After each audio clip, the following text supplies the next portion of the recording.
안녕하세요. 서울 한남동에 거주하고 있는 30대 전업주부입니다.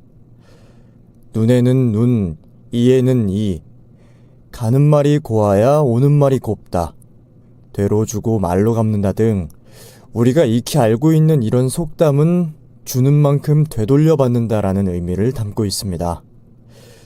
그리고 제가 지금 나열한 속담들은 보통은 부정적인 상황에서 흔히들 사용하는 속담이죠. 제가 제 사연을 말하기 앞서 이 속담들을 나열한 이유는 오늘 제 사연이 저 속담들의 뜻과 같은 이야기가 담겨있는 사연이라 나열을 해보았습니다. 여유는 곳간에서 나온다고 어릴 때부터 여유롭게 살아왔던 저는 내가 가진 게 많으니 먼저 양보하고 배려하고 또 참으며 살아왔는데 그러지 못한 순간이 제게도 찾아와 그 이야기를 여러분들에게 들려드리고 싶어 사연을 보내게 되었습니다. 제가 20 후반이 되었을 때 저희 외할머니가 돌아가셨는데 외할머니가 돌아가시면서 화목했던 외가 친척들이 할머니의 재산 문제로 다투기 시작했습니다.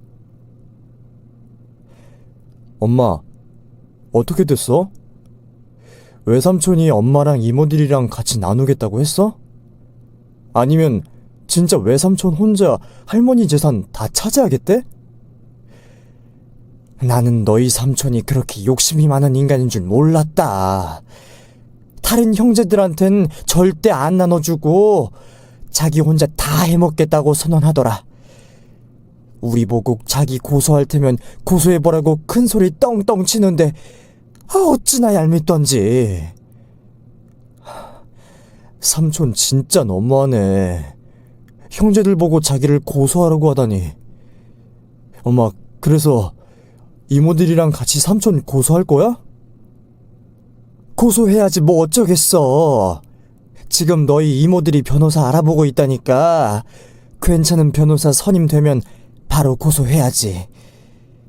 네 할머니 그 재산 네 아빠 때문에 늘린 건데 지가 뭔데 그걸 다 가져가.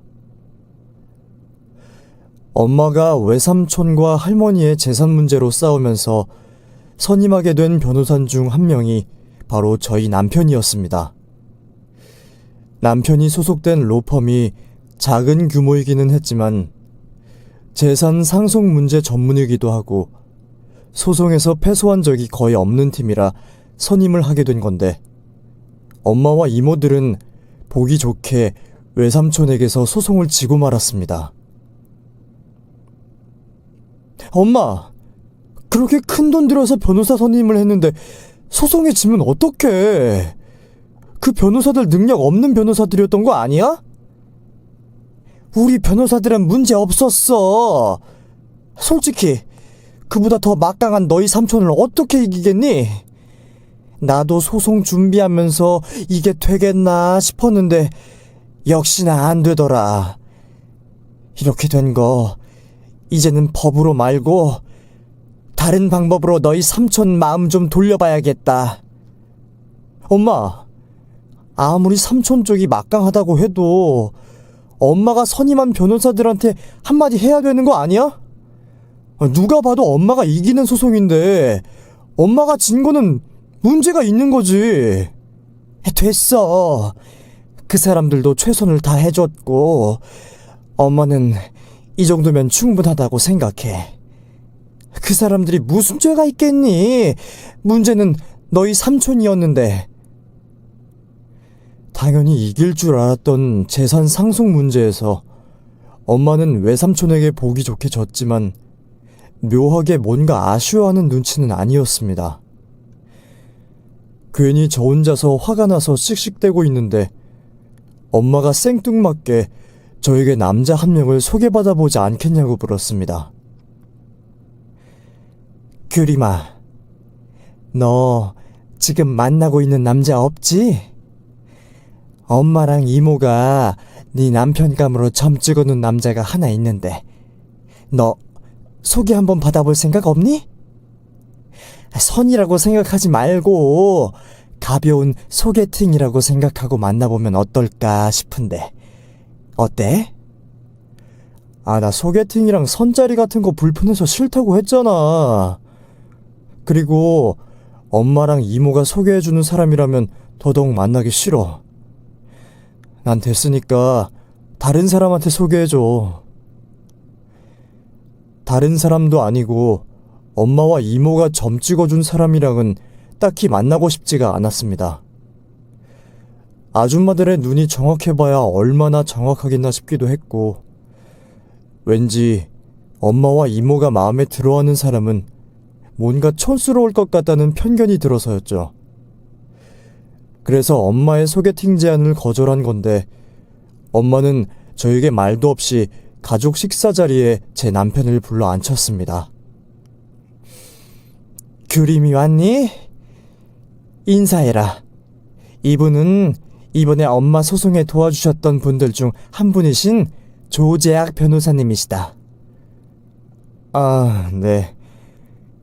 안녕하세요. 처음 뵙겠습니다.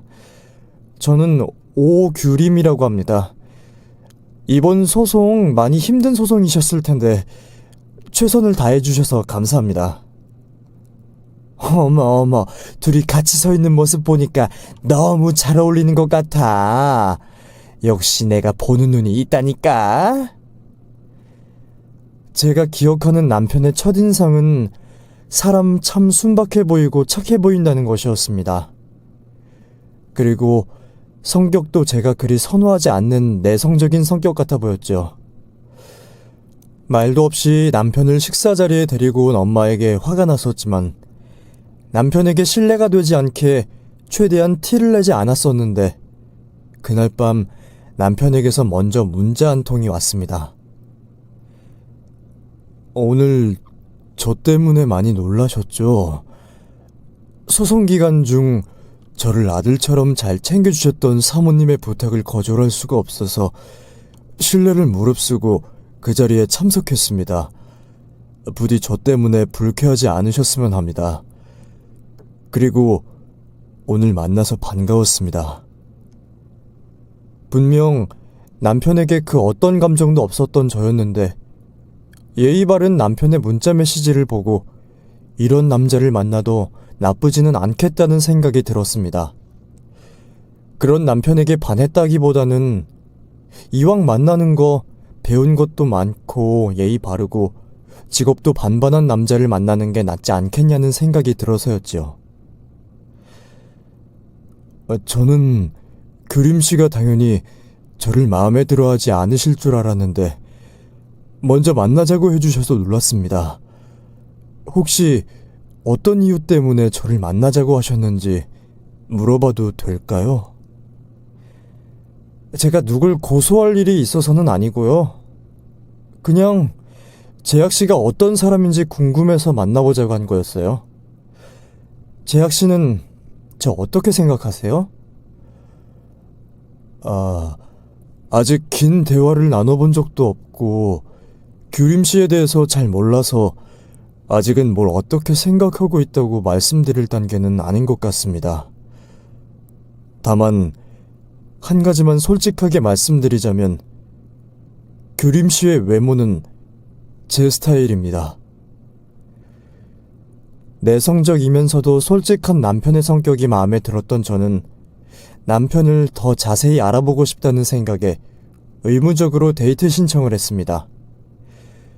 그리고 남편의 고백에 연애를 시작하게 되었는데 남편과 연인이 되어도 저는 남편이 좋다거나 이 사람과 결혼을 해야겠다거나 라는 감정이 들지 않았습니다. 근데 중요한 건 남편도 저와 마찬가지로 저를 엄청 좋아한다거나 사랑한다는 느낌 없이 저를 만나는 것 같았습니다. 규림아, 나 다음 주말에는 선약이 있어서 못 만날 것 같은데 그래도 괜찮지? 웬만하면 주말에는 너랑 데이트하려고 하고 있는데 다음 주 주말엔 중요한 약속이 있어서 만나기가 조금 어려울 것 같아. 어버이날이라서 그러는 거야? 어버이날이면 당연히 부모님이랑 보내야지. 어머니 집에 혼자 계시다면서. 가서 어머니 맛있는 거 사드리고 좋은 시간을 보내. 아, 어버이날 때문이 아니라 봉사활동을 가야 돼서 그날 못 만날 것 같아. 내가 꾸준히 기부하고 봉사활동 다니던 곳이 있었는데 어버이날에 일손이 부족하다고 해서 그날 내가 가서 도와드리기로 했거든. 남편이 봉사활동 때문에 저와 데이트를 하지 못한다는 말을 제게 하자마자 제 심장이 반응하며 처음으로 남편을 향해 두근두근 뛰기 시작했습니다. 그리고 놀란 제 눈도 휘둥그레졌지요. 봉사활동? 자기 지금까지 봉사활동하고 있었어? 왜 그동안 나한테 그런 말 안 했어? 그냥 말 안 한 건데 왜 이렇게 놀라는 거야? 무슨 문제라도 있어? 아니, 나도 봉사활동을 다니고 있었거든. 근데 자기도 봉사활동하고 있었다고 하니까 너무 놀래서.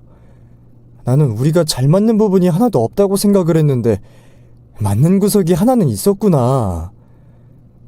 규림이도 봉사활동을 하고 있었다고?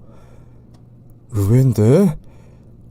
사실 나는 규림이 네가 그런 거에 관심이 없을 거라고 생각해서 딱히 말 안 한 거거든. 근데 나는 여자친구랑도 같이 봉사활동 다니는 게 내 꿈이었어. 남편도 저도 꾸준히 봉사활동을 해오고 있었다는 사실을 알게 된 후부터 저희 사이는 급속도로 가까워졌습니다. 그리고 서로를 사랑이 가득한 시선으로 바라볼 수 있게 되었죠. 솔직히 저는 남편과 그렇게 만나다 금방 헤어질 거라고 생각을 했는데 그 계기로 서로에게 사랑에 빠진 저희는 결혼을 약속하게 되었습니다. 엄마한테 우리 결혼하기로 했다니까 엄마는 무조건 찬성이라고 자기네 집에 가서 허락만 받고 오라고 하시더라고. 어머님한테 우리 인사드리러 간다고 말씀드렸어? 응, 말씀드렸어. 엄마가 일단은 만나서 더 자세히 이야기하자고 하시고 별다른 말은 없으시네. 이번 주 주말에 간다고 했으니까 그때 같이 가서 인사드리자. 저희의 결혼 이야기에 저희 엄마는 쌍수 들고 환영을 하셨지만 처음으로 직접 만난 시모는 딱 봐도 저를 마음에 들어 하지 않는 눈치였습니다. 어머니, 제가 말씀드렸던 지금 제가 만나고 있는 여자입니다. 저희 둘 결혼하기로 약속을 해서 어머니께 허락받을 겸 그리고 인사시켜드릴 겸 데리고 왔습니다. 웬만하면 네가 좋다는 여자랑 결혼시켜주고 싶기는 한데 솔직히 이 아기씨는 내 마음에 썩 드는 며느리감은 아니네. 어머니, 이 사람 제가 좋아하는 여자입니다. 결혼하는 데 있어서 그거면 충분하지 않을까요? 규림이 착하고 올바른 친구입니다. 어머니도 지켜보시면 제가 왜 규림이랑 결혼을 하려고 하는 건지 아실 겁니다. 시모를 만나기 전까지 남편에게서 시모가 어떤 사람인지에 대해 단 한마디도 들어보지 못했기 때문에 그 궁금증 때문에 긴장을 많이 했었는데 시모가 저를 대놓고 싫어하실 줄은 정말 상상도 못한 일이었습니다. 누구에게 쉽게 기죽거나 속상해하는 성격이 아님에도 불구하고 제 시모가 될 사람이 저를 싫어하니 당황스럽기도 했고 나한테 무슨 문제라도 있는 건가 싶은 생각이 들었습니다.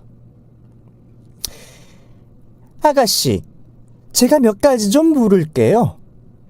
제 아기한테 물어봐도 제 속 시원하게 대답을 안 하더라고요. 제 무릎에 솔직하게 대답해 줄 수 있죠? 저도 아가씨에 대해서 뭘 알아야지 이 결혼을 허락해 주든가 말든가 할 거 아니에요? 네. 무슨 질문이든 솔직하게 대답해 드리겠습니다. 궁금하신 거 있으시면 뭐든 물어봐 주세요. 아가씨, 지금 하는 일이 뭐예요? 직업은 있어요? 제아기는 대충 프리랜서라고 대답하던데, 그래서 정확히 하는 일이 뭐예요? 저는 지금 따로 다니고 있는 회사는 없고요. 가끔 통역 일을 하거나 또 아주 가끔 번역 일을 하면서 지내고 있습니다. 저의 대답에 시모가 크고 긴 한숨을 내쉬었습니다. 그때까지만 해도 저는 엄마에게서 용돈을 받고 지내고 있었고, 가끔 가다 지인의 부탁으로 통번역 일을 소소하게 하고 있었습니다. 살면서 단 한 번도 저의 처지에 대해 부끄러웠던 적이 없었는데, 시모의 반응에 제 스스로가 너무 보잘것없이 느껴졌습니다. 아니, 번번한 직업도 하나 없는 아가씨가 무슨 결혼을 하겠다는 거예요? 그것도 변호사랑 결혼을 하려고 하다니, 그거 너무 아가씨 욕심 아니에요? 그래서 아가씨 부모님들은 뭐 하시는 분들이신데요? 부모님들이 능력이 좀 되시나? 아버지는 제가 20살 되셨을 때 돌아가셨고, 어머니는 그냥 집에 계십니다. 따로 하시는 일은 없으시고요. 제아기한테 들어보니까 아가씨 엄마 재산 상속 문제로 형제들이랑 싸웠는데 그 소송에서 졌다면서요? 그럼 가진 재산도 얼마 없을 텐데 집에서 쉬고 있다니. 아휴, 저는 그런 집에 우리 아들 장가 못 보내겠네요. 시모는 남편에게서 저희 집 이야기를 조금 들은 건지 당연히 저희 집을 돈 없고 가난한 집이라 생각하시며 돈도 없으면서 아무 일도 하지 않는 저희 엄마와 저를 한심하게 여기셨습니다.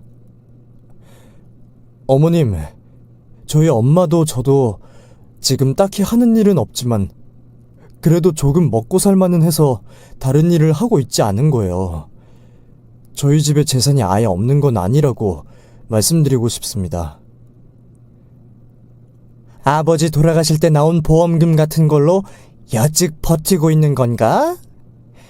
다 필요 없고요. 저는 아가씨가 우리 제약이랑 헤어져줬으면 하네요. 나는 우리 아들이 잘나가는 법조계 집안에 장가가서 든든한 백이나 얻었으면 하니까 우리 제약이를 정말 사랑한다면 제약이의 앞날을 위해서 우리 제약이랑 헤어져 줘요.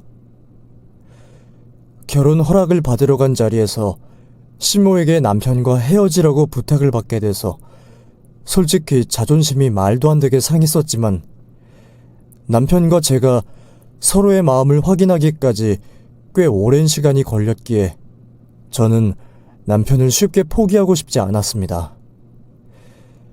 어렵게 얻은 사랑인 만큼 끝까지 지켜내고 싶었습니다. 어머님, 제가 제약씨의 든든한 백이 되어줄 수는 없지만 제약씨한테 내조 하나만큼은 정말 열심히 할 자신 있습니다. 그리고 결혼 허락만 해주시면 신혼집도 제약씨가 부담되지 않게 비용 반반씩 부담할 수 있도록 하겠습니다. 그건 당연한 거죠.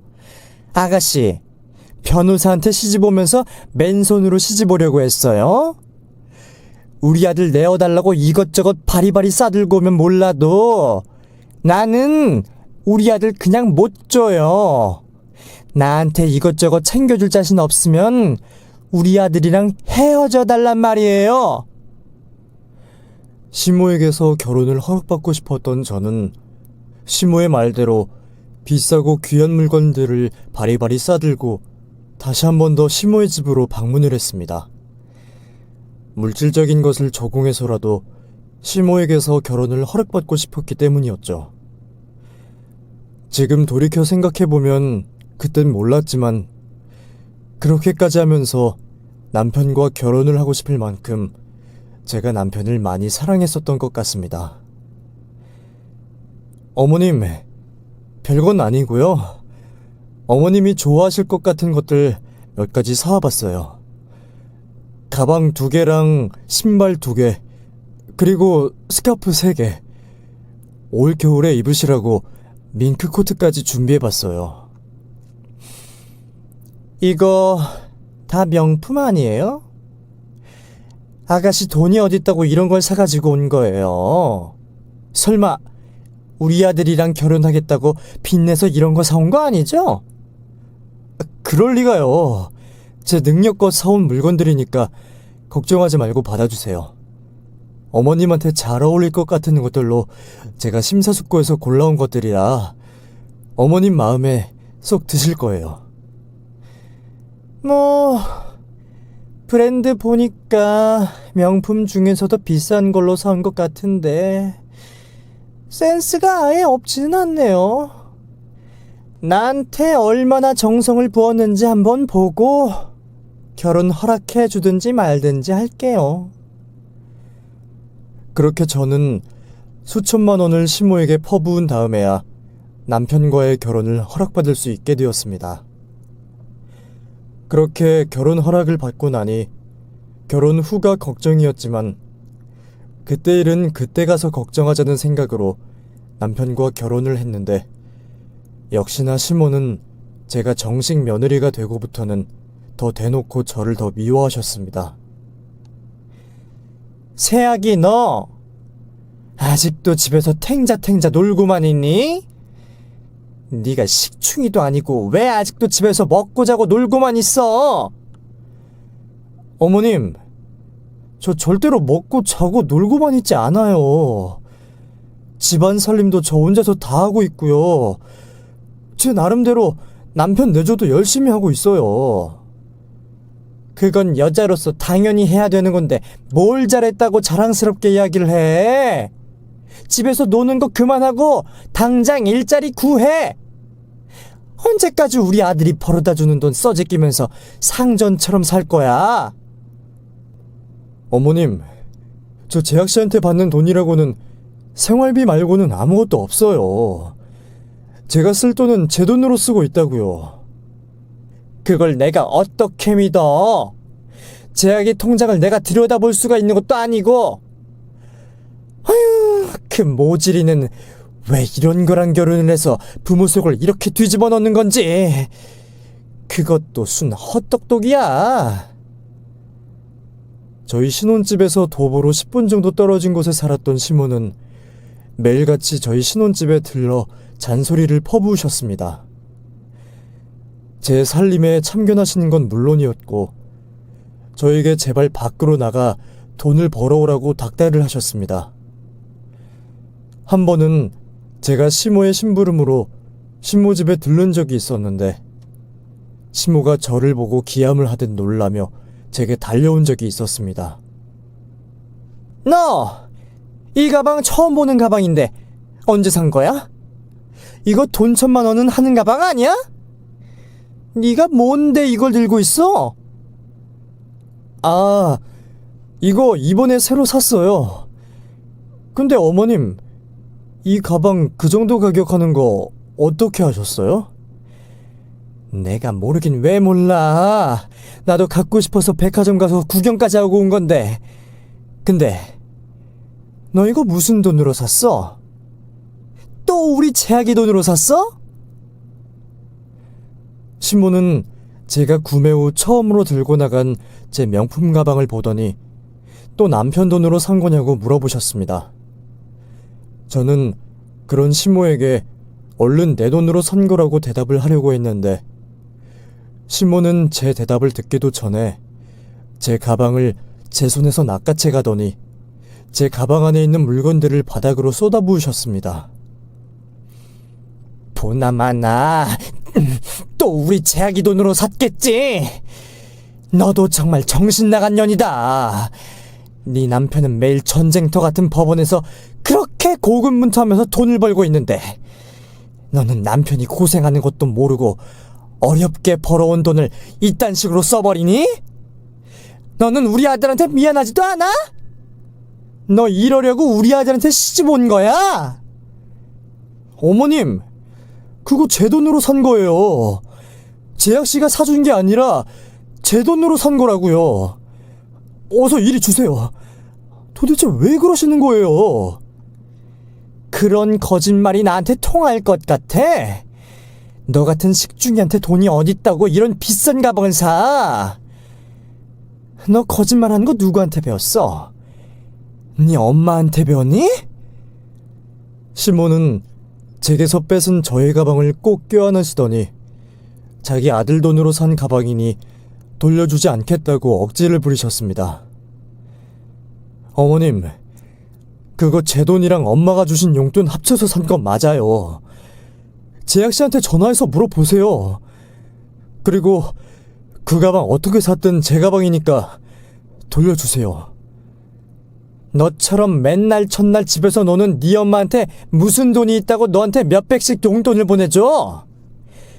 가만 보니까 너희 엄마도 평생 이런 식으로 살아온 것 같은데 딸인 너도 네 엄마를 쏙 빼닮았구나? 평생 자존심 한번 굽히지 않고 살아온 저였지만 시모를 만나고 난 후부터는 시모 앞에서만큼은 자존심 하나 없는 사람으로 지내왔습니다. 그런데 제 부모를 욕하는 시모 앞에서는 도저히 제 자존심을 굽힐 수가 없었습니다. 어머님, 말씀을 왜 그런 식으로 하세요? 어머님이 우리 엄마에 대해서 뭘 하신다고 그렇게 함부로 말씀하시냐고요. 그리고 결혼 전에도 제가 말씀드렸죠. 엄마랑 저 직업은 없어도 먹고 살만 하니까 직업이 없는 거라고요. 헐씨구, 통장에 돈 몇천 있는 걸로 먹고 살만 하다고 생각하면 안 되지. 나는 내 아들이 네 엄마까지 먹여 살려야 될까봐 얼마나 조마조마한 줄 알아? 그럴 일 절대 없으니까 걱정하지 마세요. 저희 집 절대 가난하지 않고요. 아무리 못 살아도 어머님보다는 잘 살 테니까 걱정하지 마시라고요. 그리고 당장 제 가방 돌려주세요. 저는 신모가 왜 우리 친정은 가난하지 않다는 제 말을 믿지 않는 건지 이해를 할 수가 없었습니다. 결혼할 때도 몇 억씩이나 하는 신혼집을 반반 부담해서 결혼을 했고 예물에만 몇 천을 쏟아부었는데 왜 제 말을 믿지 않는 건지 답답하고 화가 나기까지 했습니다. 솔직히 너희 집에 무슨 볼 일이 있니? 우리 재학이는 변호사에다가 걔네 누나는 잘나가는 대기업 회사원인데 너는 뭔데? 직업도 없어, 집도 없어, 가진 거라고는 멀쩡한 몸뚱이 하나뿐이면서 왜 자꾸 있는 척을 하는 거야? 어머님, 그런 직업 가지지 않을 정도로 먹고 살만 하니까 직업이 없는 거라고는 생각 못 하세요? 저 더 이상 말 안 통하는 어머님이랑 이야기 못 하겠어요. 나도 마찬가지다. 나도 너랑은 말이 안 통해서 너랑 이야기 나누고 싶지 않다. 어휴, 괜히 저런 걸 며느리로 받아들여서 받지 않아도 될 스트레스를 다 받고 있네. 그때부터 시모와 저는 눈만 마주치면 서로를 잡아먹지 못해 안달난 사람처럼 싸우기 시작했는데 그 일로 가운데 낀 남편이 정말 많이 힘들어했습니다. 한 번은 명절날 시모와 제가 차례상을 준비하다 미친 듯이 싸우자 남편이 눈물을 보이면서 말했습니다. 제발 그만들 좀 하면 안 돼? 어머니도 그만하시고 당신도 그만해. 이런 식으로 만날 때마다 싸울 거면 그냥 서로 연 끊고 살아. 두 사람이 이렇게 안 해도 나 충분히 힘들어. 내가 집에 와서까지 치고받고 싸우는 사람들 말려야 돼? 채아가, 저것이 시어머니 무서운 줄 모르고 자꾸 달려드니까 내가 화가 나서 그런 것 아니냐. 시어머니가 말하면 네 하고 끝내면 되는데 쟤는 자꾸 내가 무슨 말만 하면 대꾸하고 트집 잡으면서 엄마 속을 긁어놓잖니. 저걸 어떻게 가만히 두고만 봐? 어머니도 좀 그만하세요. 옆에서 가만히 지켜보면 어머니가 꼭 먼저 저 사람 속 긁더라고요. 어머니는 꼭 그런 식으로 사람 속을 긁어 놓으셔야지만 마음이 편하세요? 제발 어머니도 저를 위해서라도 그만해 주세요.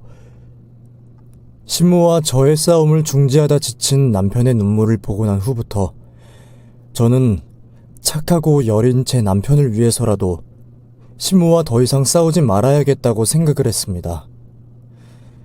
물론 신모는 아들이 울든 말든 상관없이 저를 괴롭히기는 하셨지만 저는 남편을 위해 신모의 시비도 꾹 참아 견뎌냈습니다. 그런데 남편이 우리나라에서 손가락에 꼽을 정도로 좋은 로펌으로 이직을 할 때 다시 한번 신모와 제 사이에 전쟁이 발발하고야 말았습니다. 우리 제약이 능력 좋은 거 결국 인정받고 말았네. 그 로펌이 법원에 들어가는 것보다 더 힘든 로펌이라면서? 수재 중에 수재들만 들어가는 로펌 회사라면서? 그렇지 제약아? 능력 좋으신 분들이 들어가는 로펌은 맞지만 저는 운이 좋아서 들어간 거예요. 우리 아들 너무 겸손한 거 아니니? 그나저나 우리 아들은 이렇게 승승장구만 하는데 며느리는 일 구하라고 해도 일도 안 구하고 집에서 탱자 놀고만 있으니 이 기회에 며느리를 갈아엎어야 되나 말아야 되나 심히 고민이 된다. 어머니, 왜 또 가만히 있는 사람한테 시비 거세요? 저 이 사람 덕분에 그 회사에 들어갈 수 있게 된 거니까 그만하세요. 너는 착한 거니 멍청한 거니? 네 능력이 좋아서 들어간 건데 왜 얘한테 공을 돌려? 밥만 축내고 돈만 써제끼는 애가 너는 뭐가 예쁘다고 자꾸 감싸돌아? 처음엔 시모의 말에 반응을 하지 않고 참으려고 했습니다. 아들이 인정받은 게 얼마나 기쁘면 며느리를 깎아내리면서까지 저러시겠냐 싶은 생각을 하면서 참았었죠. 그런데 제가 가만히 듣고만 있으니 신모의 막말이 점점 더 심해졌습니다. 제약이 너 그 회사 들어가면 전이랑은 완전히 상황이 달라진 거 아니니? 밖으로 나가면 전보다 더 인정받고 더 대우받는 변호사가 됐는데 그러면 제약이 네 수준에 맞는 여자를 만나야 되는 거 아니야? 어머님, 제약씨가 지금 저랑 연애 중인 것도 아니고 결혼해서 잘 살고 있는데 그렇게 말씀하시는 건 무슨 의미로 하시는 말씀이신 거예요? 제약이 정도 능력 있는 애라면 이혼 한번 한 게 흠이 되지는 않을 거다. 나는 차라리 이참에 제약이가 정신 차리고 잘난 집안에 새 며느리나 데리고 왔으면 좋겠구나. 대놓고 아들의 이혼을 종용하는 신모에게 화가 치밀어 올랐습니다. 아들 내외가 불화 하나 없이 잘 지내고 있는 것만으로도 감사하게 생각해도 모자랄 판에 잘 살고 있는 아들 부부를 이혼시키려는 신모를 가만히 두고 볼 수가 없었습니다. 어머님은 제가 뭐가 그렇게 마음에 안 드세요? 제가 뭐가 그렇게 부족하게 느껴지시냐고요. 어머님 아들이 좋다는 사람도 저고 저희들 결혼하고 부모한테 손 한 번 안 벌리고 걱정 한 번 안 끼쳐드리면서 잘 살고 있는데 뭐가 그렇게 마음에 안 들고 불만이셔서 저희 둘을 이혼시키려고 하시는 거예요? 너라는 존재 자체가 싫어. 너라는 인간 자체가 싫단 말이야. 잘 나가는 변호사인 내 아들에 비해서 별 볼 일 없는 너 같은 애가 내 며느리라는 게 너무 싫어. 그리고 아무것도 가진 거 없으면서 우리 집에 널 시집 보낸 너희 집도 최악이고 생각만 해도 싫단 말이야. 시모는 저와 저희 친정집이 끔찍하다는 듯한 표정을 짓고 악을 쓰며 말했습니다. 그래도 저도 똑같이 시모가 얼마나 최악인지 말하려고 했는데 그 찰나에 남편이 또 눈물을 흘리며 말했습니다. 어머니, 도대체 왜 그러세요? 좋은 날이라 모인 건데 좋은 날은 그냥 좋게 보내면 안 돼요? 그리고 이 사람 말대로 우리 아무 문제 없이 잘 살고 있는데 왜 그런 말을 내뱉으세요? 저희 부부 잘 지내다가도 어머니 때문에 문제 생기겠어요. 저 지금 이 사람한테 너무 많은 사랑이랑 도움받고 살고 있으니까 어머니 제발 저를 위해서라도 그만해 주세요. 남편이 울부짖으며 말하자 신모가 당황을 했는지 말을 더듬었고 저는 입을 꾹 다물었습니다. 그날 이후부터는 신모도 남편이 있는 자리에서 굳이 저를 괴롭히지 않기도 했지만 남편이 제가 신모와 함께할 자리를 최대한 만들지 않으려고 노력했습니다. 남편이 로펌을 옮기고 난 후 남편과 제가 저희 친정가족들과 더 자주 교류를 하며 지냈는데 그 모습을 보고 화가 난 신모가 저희 집을 찾아와 처음으로 제가 아닌 남편에게 화를 냈습니다. 너 저번에도 너희 장모랑 새아기 이모 되는 사람들 데리고 해외여행 다녀오더니 지난주에는 또 그 집 사람들이랑 제주도 여행 다녀왔다면서? 아무리 내 아들이라지만 너 정말 해도 너무한 거 아니야? 어머니랑 저도 해외여행 다녀오시고 제주도 여행도 다녀오셨잖아요. 그리고 처가 식구들 가족 행사라는데 가족인 저도 당연히 참석해야 되는 거 아닌가요?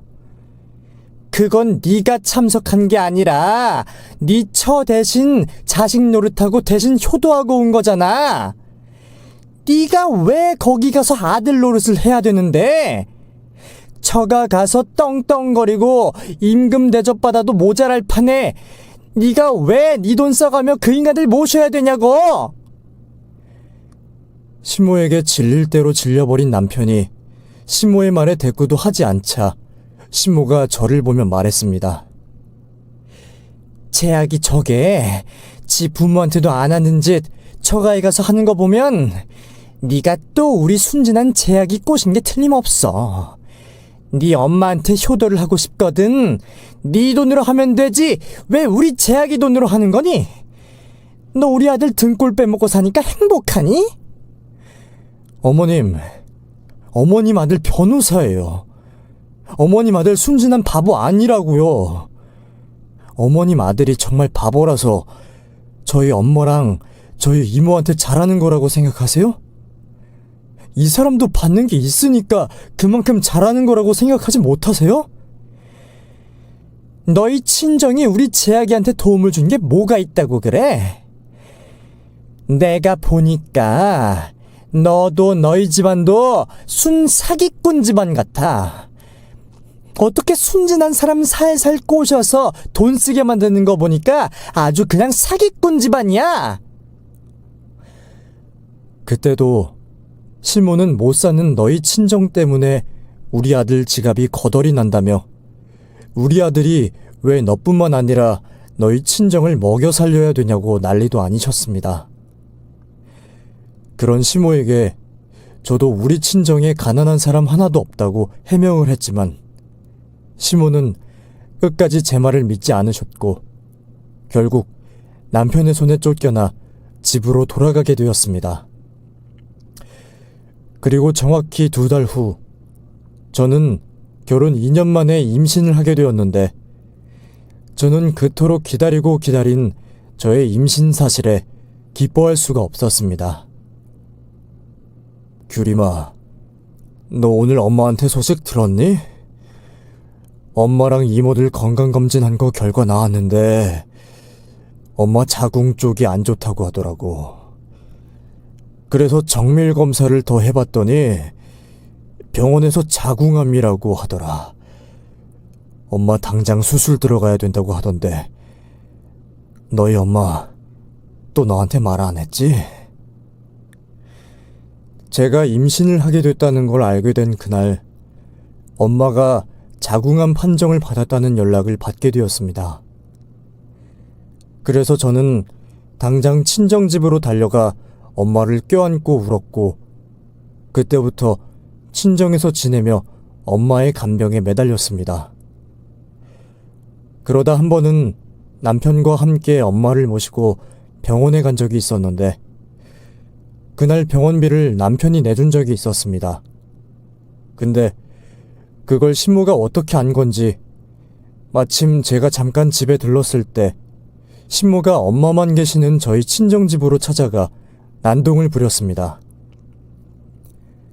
규림아, 지금 너희 시어머니 우리 집에 왔는데 어떡하면 좋니? 조서방 돈 어쩌고 하면서 난리를 부리길래 달래려고 하는데 내 말을 듣지도 않는다. 엄마는 네 시어머니 감당 못하겠으니까 네가 얼른 와서 너희 시어머니 좀 모시고 가라. 조서방은 재판 들어간 건지 전화도 안 받는데 어쩜 좋아. 엄마의 연락을 받고 친정을 달려갔더니 신모는 엄마 집 거실 바닥에 드러누워 있었고 엄마는 그런 신모를 보고 어찌할 줄 몰라 발을 동동거리며 서 계셨습니다. 어머님, 도대체 여기서 뭐 하시는 거예요? 저희 엄마 집은 어떻게 알고 찾아오신 거고 도대체 왜 여기까지 오셔서 이런 난동을 부리시는 거예요? 네 주민등록증에 적혀있는 주소 보고 찾아왔다. 그리고 내가 왜 여기 온지 몰라서 그래? 사부인 병원비 우리 제아기 돈으로 냈다면서? 200만 원이나 하는 병원비를 우리 제아기 돈으로 냈다는데 내가 어떻게 가만히 있을 수가 있겠니?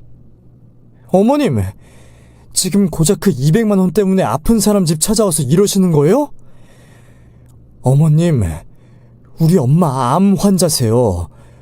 그걸 아시면 이러시면 안 되죠. 암 환자고 나발이고 너랑 네 엄마는 그냥 도둑년들에 불과해. 이 도둑년들, 감히 내 아들 돈을 그런 식으로 빼돌리다니. 나 더 이상 못 참아. 더 이상 못 참는다고! 바닥에 드러누워 발버둥을 치며 악을 쓰는 신모를 보며 발로 한 대 걷어차고 싶었지만 저는 최대한 그 마음을 꾹 눌러 참아야 했습니다. 아픈 엄마가 보는 앞에서 신모와 싸우는 모습을 보여주기 싫었던 저는 최대한 신모를 달래보려고 했습니다. 어머님, 그만하시고 돌아가세요. 여기 저희 엄마 집이고요. 그 이야기는 저희한테 와서 이러지 마시고 어머님 아들한테 가서 말하세요. 너희 엄마 집은 또 왜 이렇게 좋아? 이 집 월세야 전세야? 설마 여기도 우리 제아기 돈 받아서 살고 있는 건 아니지? 가진 것 쥐뿔도 없는 것들이 어떻게 이런 호사를 누리고 사냔 말이야. 이럴 줄 알았으면 우리 제아기 돈 관리 내가 하는 건데 이것들이 내 아들 등골을 쪽쪽 빨아먹고 살고 있었네. 어머님, 변호사가 돈을 벌면 얼마나 번다고 자꾸 그렇게 생각하세요. 저 남편 등골 빼먹고 살 생각이었으면 변호사랑 결혼 안 했어요. 정말 왜 이러세요? 자리에서 일어난 신모는 갑자기 저희 친정집을 여기저기 쏘다니며 집안을 꼼꼼히 뒤져보기 시작했습니다. 그리고 호화스러워 보이는 저희 친정집을 보며 이건 분명 자신의 아들 돈으로 산 것들이 틀림없다고 호언장담을 하셨습니다. 비싼 가구들이며 최신형 가전제품이며 이거 다 우리 제아기가 사다 준 거지? 이거 다 우리 제아기 돈으로 산 거 맞지? 어머님, 아니라고 몇 번이나 말씀드려요. 저희 집 제약씨 돈으로 살 만큼 가난하지 않다고요. 오히려 제약씨가 우리 엄마한테 용돈 받아 썼으면 받아 썼지 저희가 뭐가 부족해서 제약씨 돈을 제 돈 쓰듯이 쓰겠어요. 다 필요 없고 당장 이혼해. 당장 우리 아들이랑 이혼하라고. 너 임신한 지 얼마 안 됐다면서? 그 애 지우고 이혼하든지 그 애 데리고 나가서 살든지 알아서 하고 당장 내 아들이랑 이혼해! 저에게 애를 지우고 이혼을 하라는 신모의 말에도 큰 충격을 받았는데 반쯤 미쳐버린 신모는 결국 절대 해서는 안 되는 말까지 내뱉고 말았습니다. 사부인도 죽을 병에 걸린 마당에 더 살려고 발버둥 치지 마시고 그냥 자연의 섭리대로 조용히 세상 떠나세요. 암 걸렸다는 건 그냥 죽으라는 뜻인데 죽기 싫어서 이 치료 저 치료 다 받고 수술까지 하는 거 추잡한 행동이신 거 아시죠? 그리고 자연의 섭리 거스르면 벌 받습니다. 어머님, 지금 우리 엄마한테 무슨 말씀하시는 거예요? 어머님 진짜 미쳐도 단단히 미치셨네요. 내가 못할 말이라도 했니? 너희 엄마가 가진 게 뭐가 있어? 가진 게 없어서 세상에 미련도 없을 텐데 자식 새끼들 고생시키지 말고 일찍 죽는 게 100번 낫지. 내 말 틀렸니? 시모의 말에 저는 가방에 있던 지갑을 꺼내 들었습니다. 그리고 지갑 안에 있는 100만 원짜리 수표 2장을 꺼내 시모에게 던지며 말했습니다. 200 돌려줄 테니까 당장 내 앞에서 꺼지세요. 내 뱃속에 있는 이 아이 당신 말대로 저 혼자 키울 테니까 당신 아들 보고 저랑 이혼하라고 당신이 말하세요. 그리고 경찰 부르기 전에 당장 이 집에서 나가세요. 너 돈도 안 버는 백수 주제에 어디서 돈이 나와서 이런 수표를 들고 다니니? 너 지갑에 현금이 왜 이렇게 많아? 그거 우리 채기가 준 돈이야? 그러면 그 돈 다 내놔야지 왜 달랑 이것만 줘? 이 돈 제 돈이니까요. 탐내지 마시고 당장 이 집에서 나가세요. 지금부터 당신은 내 시어머니 아니니까 저한테 시어머니 노릇할 생각하지 마시고 나가시라고요. 시모는 자기 아들 통장 내역을 확인하러 가야겠다며 집으로 돌아갔고 엄마는 화가 난 저에게 아무리 그래도 남편과는 이혼하지 말라고 저를 달래셨습니다. 너희 시어머니가 욕심이 많고 어리석은 사람이라서 그러는 거지. 조서방은 세상 누구보다 착한 사람이니까 절대 조서방이랑 헤어지지 마. 뱃속에 있는 애를 생각해서라도 조서방이랑 이혼은 하면 안 돼. 엄마는 화도 안 나? 엄마는 엄마 보고 그냥 죽으라고 말하는 저런 인간한테 화도 안 나냐고. 엄마, 앞으로 착하게 살지 마. 착하게 살면 뭐해? 죽을 병 걸리고 팔자에도 없는 소리 듣고 살인데 차라리 엄마도 우리 어머님처럼 못되게 살란 말이야. 저도 시모에게 홧김에 한 말이었지 남편과 이혼할 생각은 없었습니다.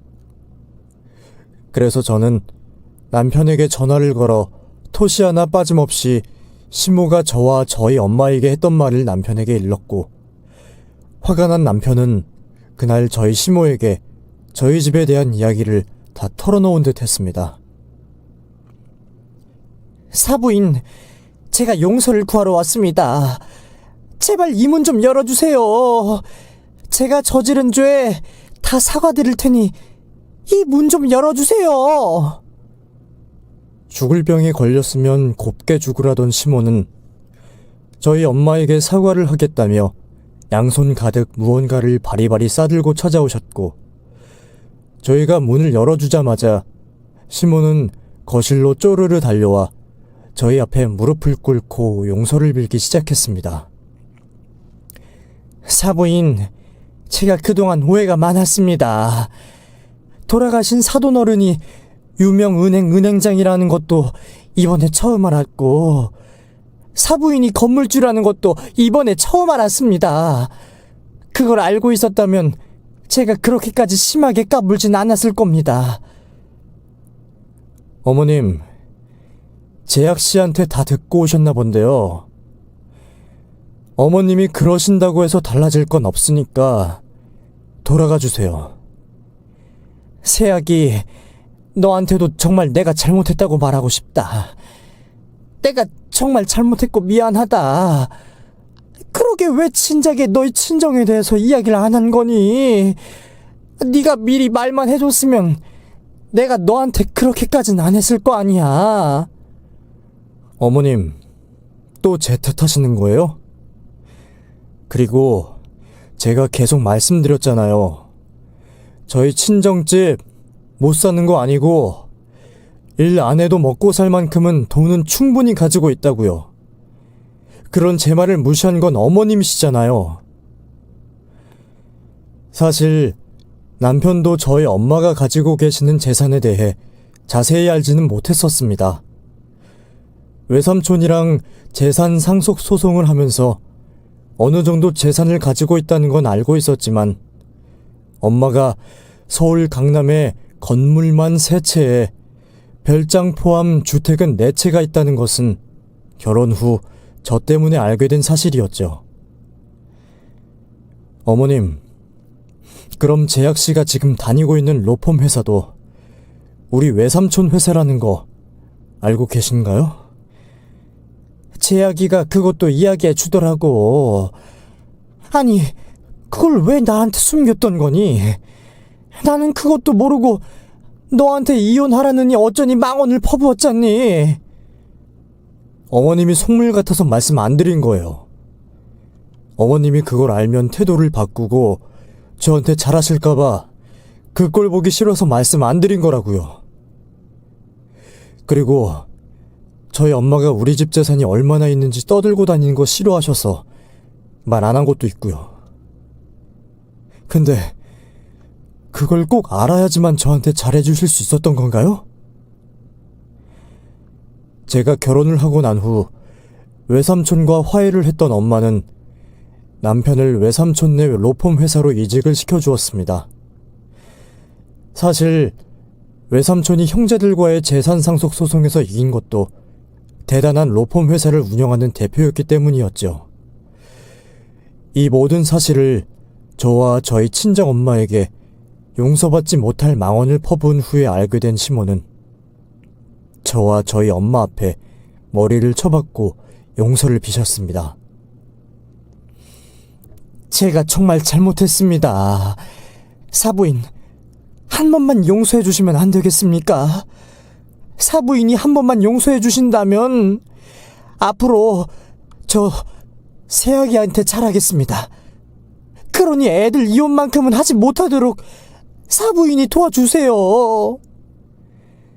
사부인, 저는 괜찮으니까 이제 그만 일어서세요. 사부인 말대로 앞으로 우리 규림이한테 잘해주시면 되는 일이니까 이제 그만하시고 일어나세요. 마음씨 넓은 엄마는 악마만큼이나 못된 저희 시모를 한 번에 용서를 해주셨지만 저는 그 이후로 시모와의 연을 끊어버렸습니다. 아이를 낳고 나서도 손주가 궁금하다는 시모가 미웠던 저는 시모에게 단 한 번도 제 아이를 보여주지 않았습니다. 그리고 1년 후 남편에게서 시모에 대한 놀라운 소식을 전해 듣게 되었습니다.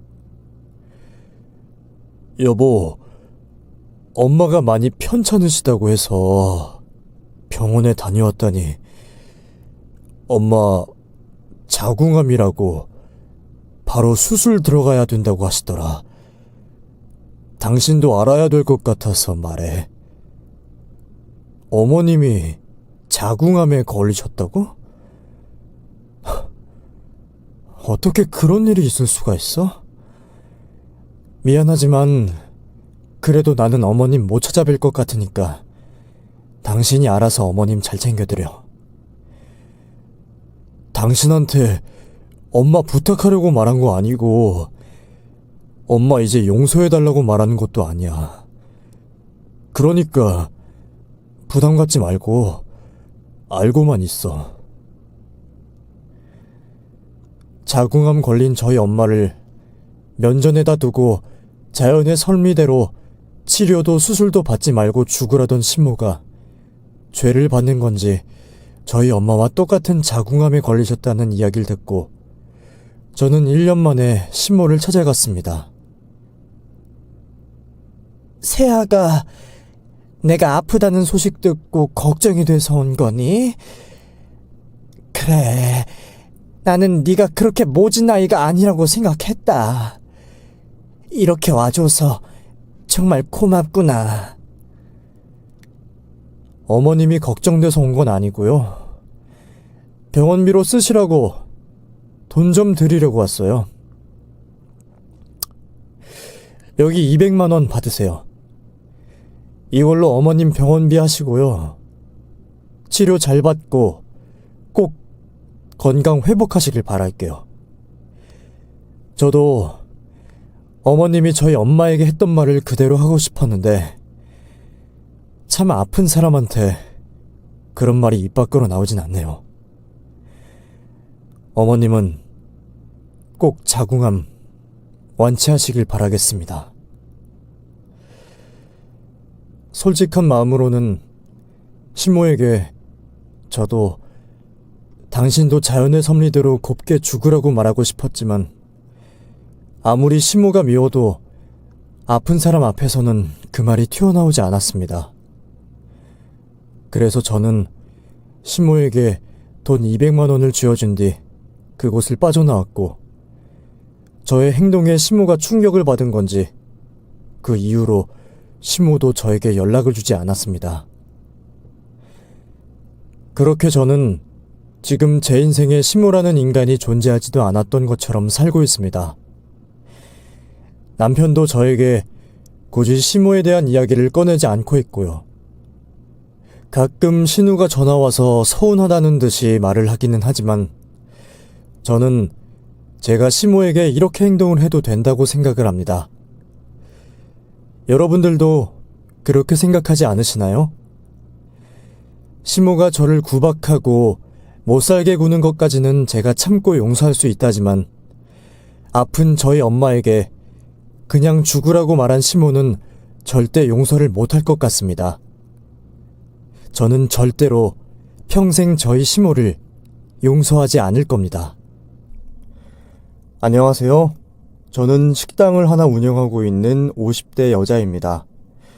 한때는 정말 제 인생이 싫고 암담해서 하루하루 버텨내는 것만이 제가 할 수 있는 유일한 것이라 믿고 살았어요.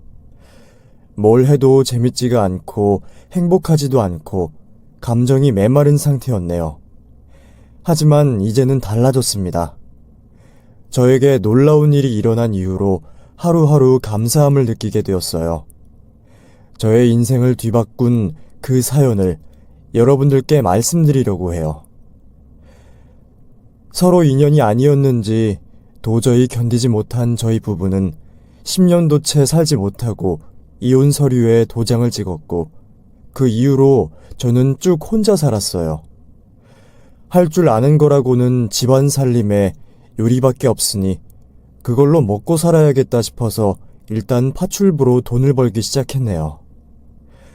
그러다가 이곳저곳 옮기면서 요리를 잘하니 식당을 한번 차려보라는 말들을 듣게 되면서 그동안 모은 돈에 대출까지 받아 작은 식당을 하나 차리게 되었고 그게 제가 지금까지 하고 있는 식당의 시작이었습니다. 처음에는 우여곡절이 정말 많았어요. 아무리 요리를 좀 한다고 해도 결국엔 누구나 레시피만 있으면 흉내낼 수 있는 것들이고 주변에 죄다 가격을 낮추며 피 터지는 경쟁을 하고 있던 터라 제가 낄 곳은 없어 보이더라고요. 이혼한 젊은 여자가 갑자기 등장해서 식당을 차렸다고 하니 편견을 가지고 다가오는 사람들도 있었어요. 제가 냉랭하게 굴면 아이씨, 이 집 서비스가 왜 이래?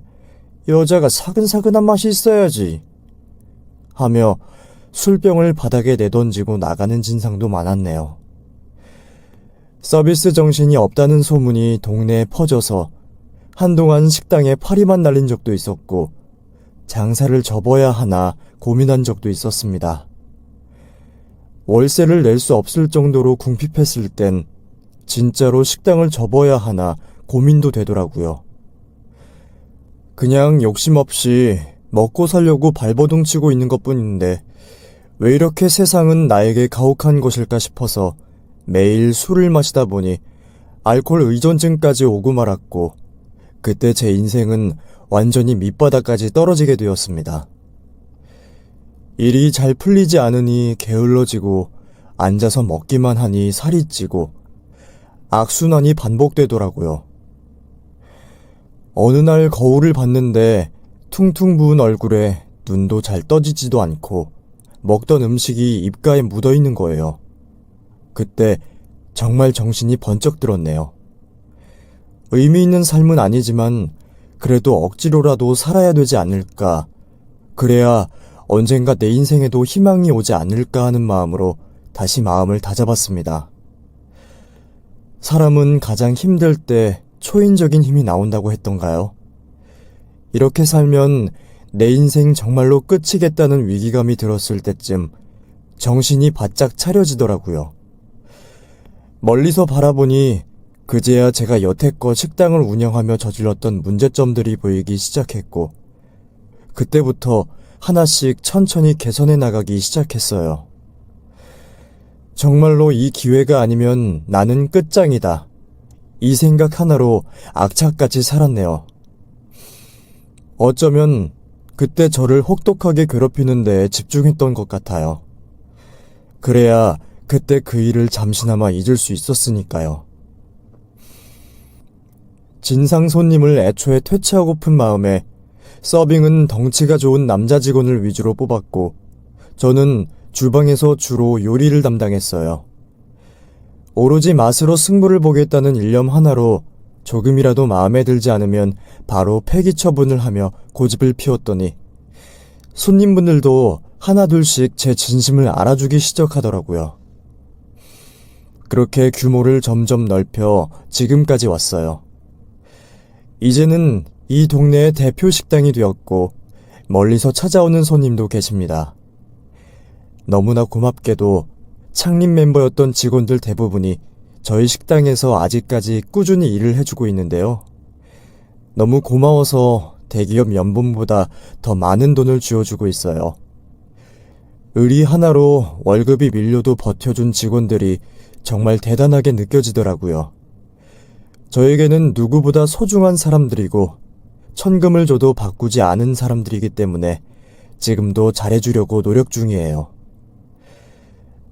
어느 정도 식당 운영이 안정되었을 때쯤 식당 전체가 들썩일 만한 사건이 하나 터지게 되었는데요. 기억력이 좋은 편이라 손님 대부분을 기억하고 하는데 유독 저에게 강렬한 인상을 남긴 손님 한 명이 있었어요.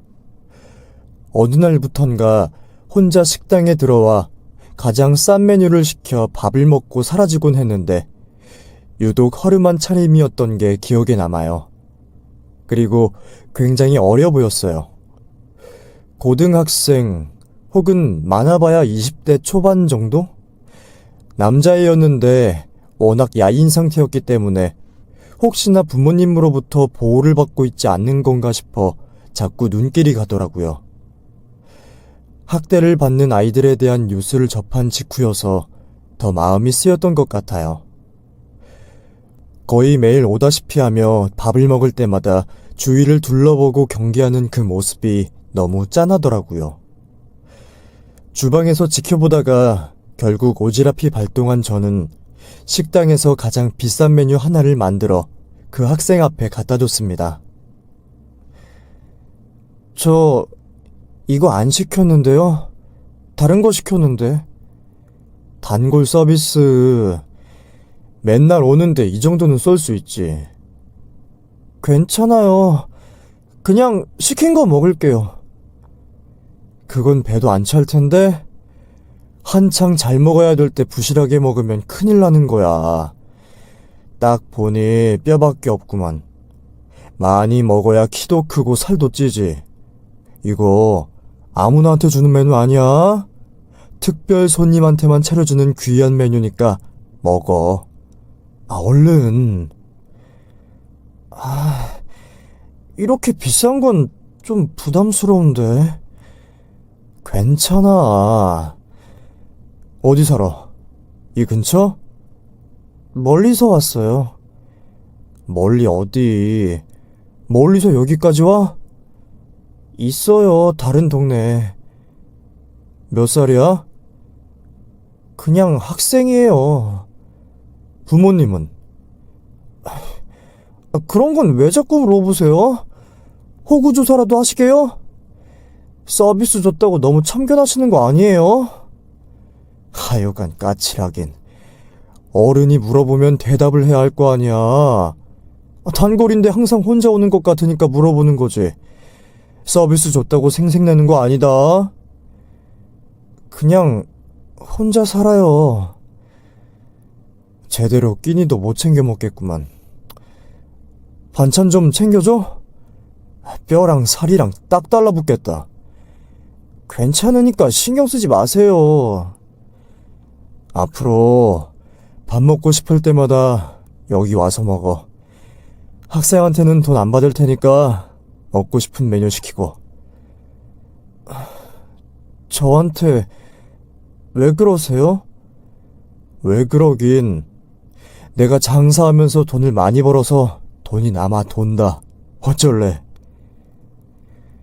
그 뒤로 학생은 가끔씩 저희 식당에서 와서 밥을 먹고 가곤 했습니다. 나중에는 저에게 아는 척을 해주더라고요. 안녕하세요. 저 왔어요. 왔어? 오늘은 딴 거 시키지 말고 내가 해주는 거 먹고 가. 나도 밥 먹을 때 됐으니까 같이 먹자. 이상하게 챙겨주고 싶은 학생이었어요. 아마도 제 마음속 죄책감을 그 학생을 통해 조금이나마 덜어내고 싶었던 것이었을지도 모르겠네요. 아무튼 그날 밥을 함께 먹으면서 이런저런 얘기를 나눴어요. 그제야 학생이 왜 그렇게 살고 있는지 알겠더라고요. 일단 부모님은 두 분 다 돌아가셨고 그 뒤로 쭉 혼자 살고 있다고 했어요. 돈이 없어서 컵라면으로 끼니를 때우던 중 우연히 저희 식당 앞을 지나가게 되었고, 이런 집에서 밥을 먹으면 어떤 느낌일까 궁금해서 충동적으로 들어온 것이라고 하더라고요. 돈 아까워서 라면으로만 배를 채우다가 다른 걸 먹으니 눈에서 눈물이 고일 정도로 맛있었다고 했어요. 그 맛을 잊지 못해 전단지를 돌려 돈이 생기면 또 오고 또 오는 식으로 그렇게 단골이 되었다고 하더라고요. 그 말을 듣는데 어찌나 가슴이 아프던지. 상황도 딱하고 일할 곳도 마땅치 않아 보였어요. 무엇보다 이런 학생을 바른 길로 인도해 줄 수 있는 어른이 없다는 게 너무 마음이 아프더라고요. 그래서 저는 그 학생에게 조심스레 제안을 했습니다. 혹시 제대로 일해볼 생각은 없니? 돈을 벌고 싶긴 한데 저를 써주는 데가 없어서요. 아직 미성년자잖아요. 식당에서 일해보는 건 어때? 식당이요? 그래, 여기 아줌마가 운영하고 있는 식당. 제가요? 저 요리도 못해요. 누가 너 요리하랬니? 안 그래도 직원 하나 뽑을 참이었거든. 여기 생각보다 월급도 많이 주고 휴가도 많이 주는데? 한번 들어온 직원은 절대로 안 나가기로 유명한 곳이야. 식당 일은 처음인데. 여기서 일하는 직원들도 처음에는 다 신입이었고 서툴렀어. 그리고 처음부터 잘하는 사람이 어디 있겠어? 하다 보면 늘고 경력이 쌓이는 거지. 내가 볼 땐 지금 너한테 가장 필요한 게 사회 경험이야. 그런 경험이 있어야 나중에 다른 곳에 가서 돈을 벌 수가 있어. 한번 진득하게 한 곳에서 일해봐. 아줌마가 도와줄 테니까. 여기서 아르바이트부터 시작하면 어느 정도 사람답게 살 수 있을 거야. 저한테 왜 이렇게 잘해주시는 거예요? 그게 어른의 임무니까. 너는 조금만 열심히 살면 충분히 사람답게 살 수 있을 것 같으니까 돕는 거야. 가능성도 없어 보였으면 아르바이트 제안도 못했어. 지금 고시원에 혼자 살고 있다고 했지? 일단 일해서 보증금 모아서 번듯한 원룸으로 이사를 가는 걸로 목표를 정해. 어쨌든 집이라는 게 부엌이 있어야 밥 집는 냄새도 나고 사람 사는 냄새가 나는 법이야.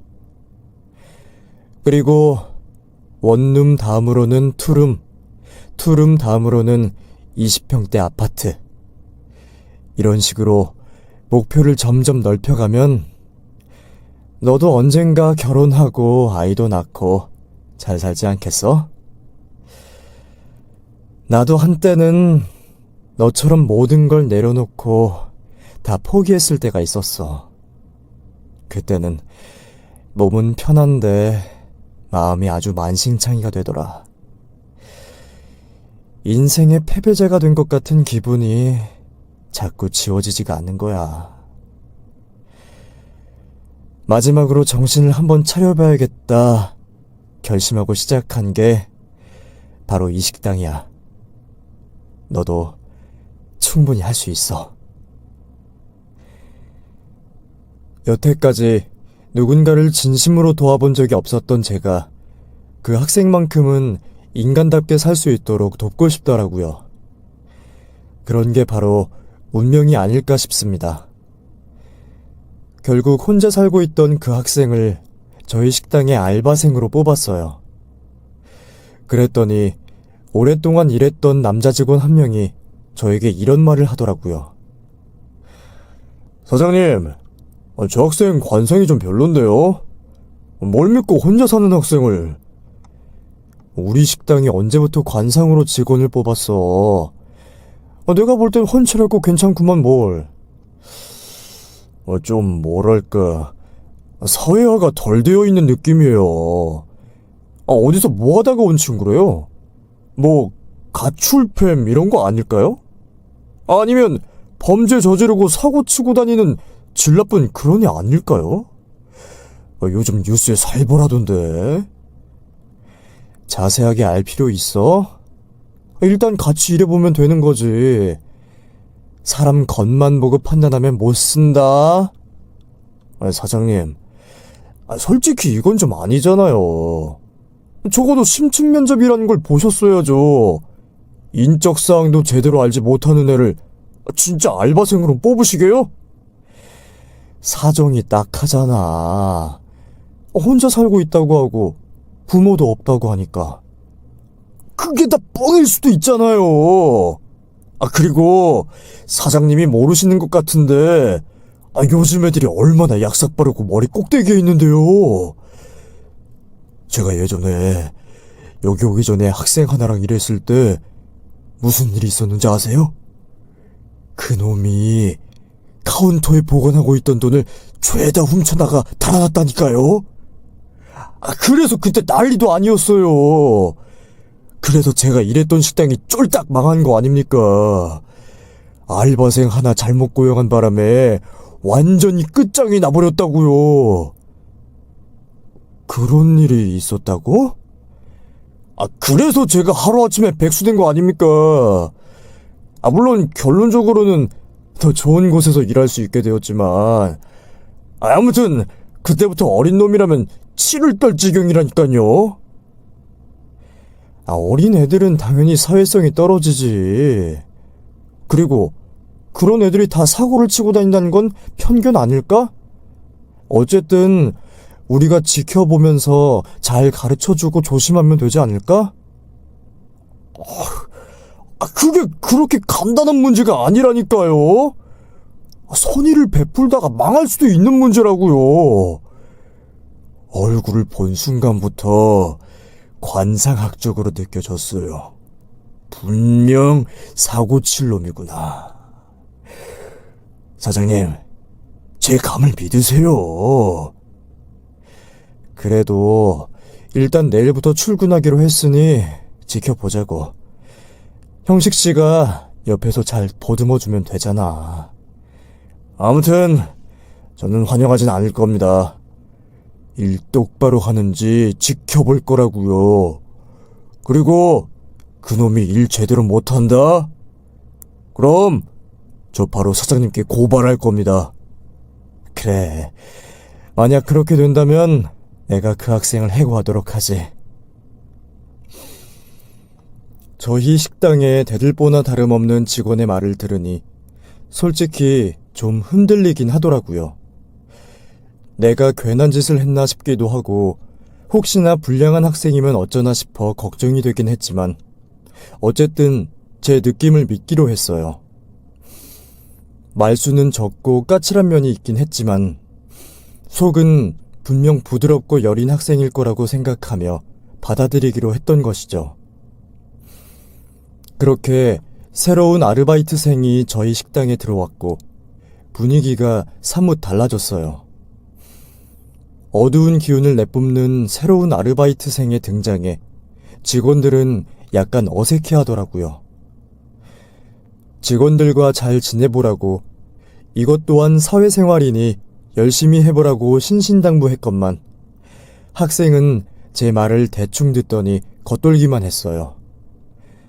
초반부터 난항이 예상되었죠. 직원들과 어울리려고 노력조차 하지 않는 모습에 내가 괜한 짓을 했나 싶긴 하더라고요. 다 같이 점심을 먹을 때도 항상 저는 혼자 먹겠습니다 하고는 멀찍이 떨어져서 먹었고 퇴근을 할 때도 1분도 늦지 않고 정확한 시간에 가장 먼저 인사도 없이 가버렸어요. 요즘 아이들은 다 이런가 싶더라고요. 어떤 직원은 저에게 이런 말을 했어요. 애가 좀 너무 어둡다고 해야 하나. 음침한 구석이 있어서 다가가기 힘들어요. 손님한테도 친절하게 대하지 못하고 그냥 사람 자체가 사회성이 너무 부족하니까 저희도 너무 난감하더라고요. 손님한테 컴플레인이 들어올 때마다 어떻게 대처해야 할지 당황스러운데 사장님께 일일이 보고하자니 귀찮으실 것 같고 그리고 그 학생 말도 제대로 못 알아듣는 것 같더라고요. 일부러 못 알아듣는 척을 하는 건지 멍청한 건지 솔직히 답답할 때가 많아요. 이런 말씀 정말 드리고 싶지 않았는데 저희 직원들 중에 그 학생이랑 소통하는 직원 아무도 없어요. 직원들과 섞이지 못하는 건 물론이고 기본적인 손님 응대 방법조차도 숙지가 되지 않은 상태더라고요. 고민을 하던 저는 도저히 안 되겠다 싶어서 따로 불러서 면담의 시간을 가진 적도 있었습니다. 혹시 일하는 게 재미가 없니? 아니요. 그런 건 아닌데. 혹시 말 못할 사정이라도 있는 거야? 아니요. 여긴 일터야. 내가 아무리 너를 호의로 뽑았다고 하지만 일은 제대로 해야지. 그래야 내가 다른 직원들 앞에서 당당하지 않겠어? 그게 좀 어려워요. 뭐가 어려운데? 사람들이랑 같이 일하는 게 좀 어색해요. 그럼 일하고 싶은 마음은 진심인 거지? 네. 사회성은 노력으로 충분히 극복할 수 있는 거야. 내가 도와줄 수 있을 것 같은데 앞으로 식당 마감하면 나랑 기본적인 것들부터 익혀볼래? 죄송해요.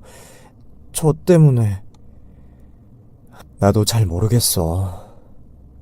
예전 같았으면 너를 그냥 단칼에 해고시켰을 것 같은데 이상하게 널 보니까 오기가 생기네. 너는 진짜로 앞으로 좋은 사람이 되도록 노력해야 한다. 내 말 무슨 말인지 알아들어? 네, 알겠습니다. 남이 내 인생 대신 살아주는 것도 아니잖아. 스스로가 개척해야 하는 거야. 나는 앞으로 너한테 기회를 딱 3번만 줄 거야. 야구 알지? 야구에서도 3아웃 제도라는 게 있잖아. 앞으로 3번 실수하면 이 식당에서 나가야 하는 거야. 내 말 알아들어?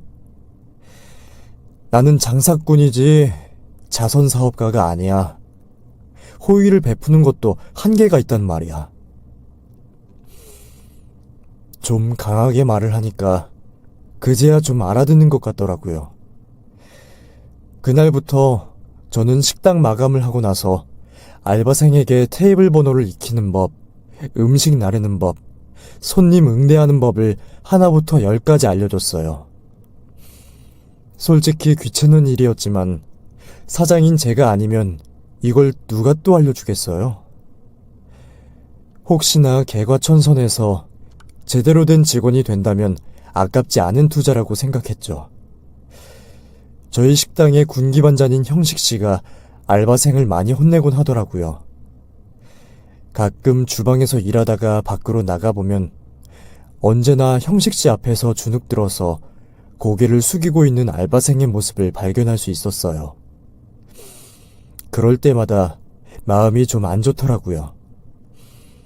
그래서 따로 불러서 간식도 사주고 격려도 해주며 어르고 달랬습니다.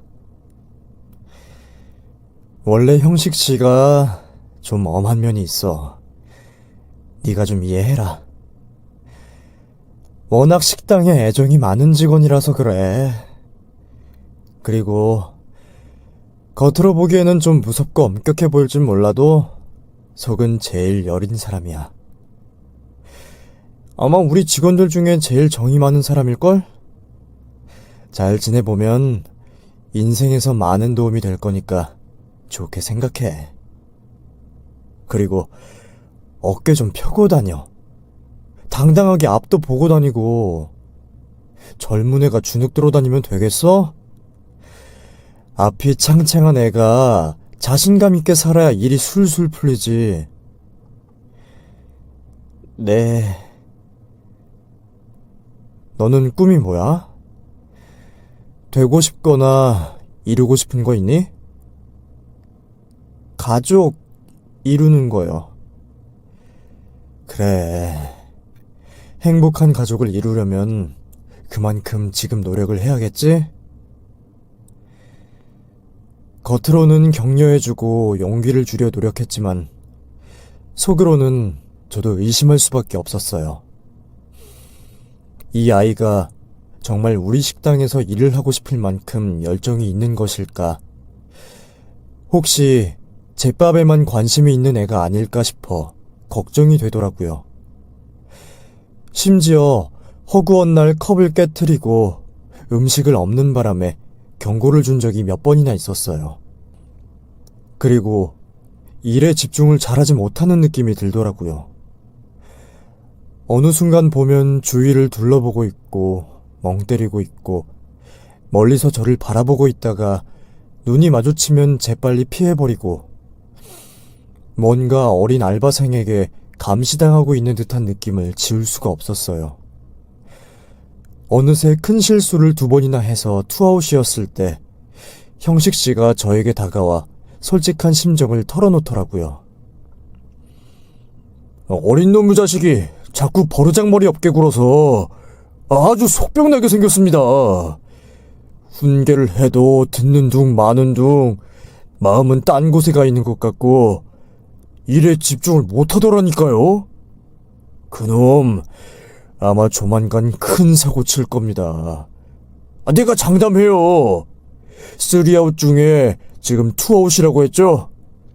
조만간 아주 큰 사건 터진다에 제 식당 경력을 걸겠습니다. 이제 한 번만 더 사고를 치면 냉정하게 해고를 시켜야겠다 마음을 먹었어요.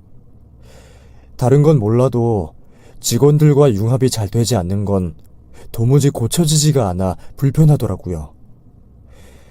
어리고 사정이 안타깝다는 이유로 받아주는 것도 한계가 있었고 저의 성의와 호의를 무시한 것 같아서 서운하던 참이었습니다.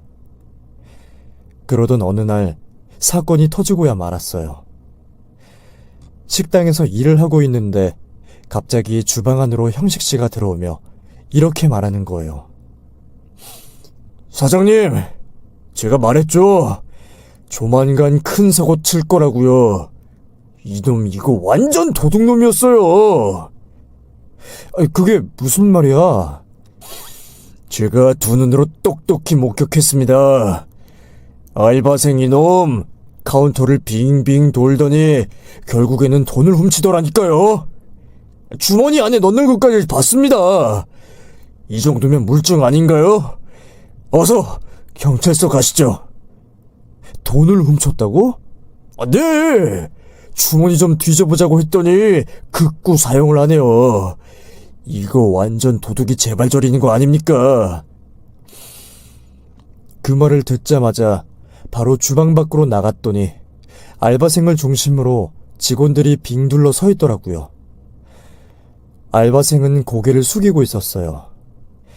너무 괘씸한 마음에 알바생에게 소리를 질렀네요.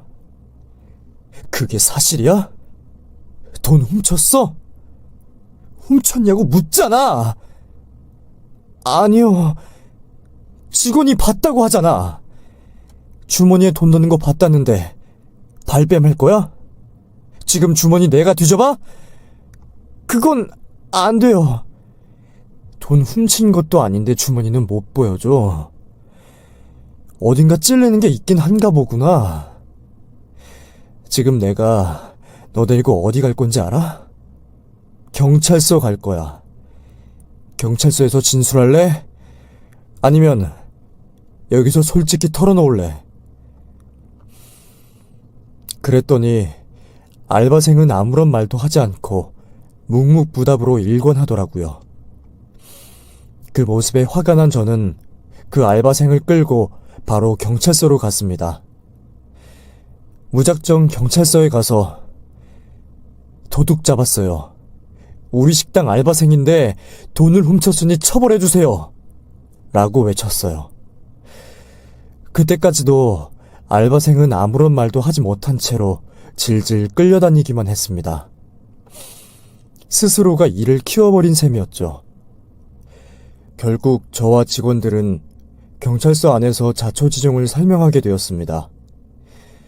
처음 어떻게 만났는지, 어떻게 아르바이트생으로 고용을 하게 된 건지, 직원이 목격한 절도 혐의에 대해 최대한 자세히 말했어요.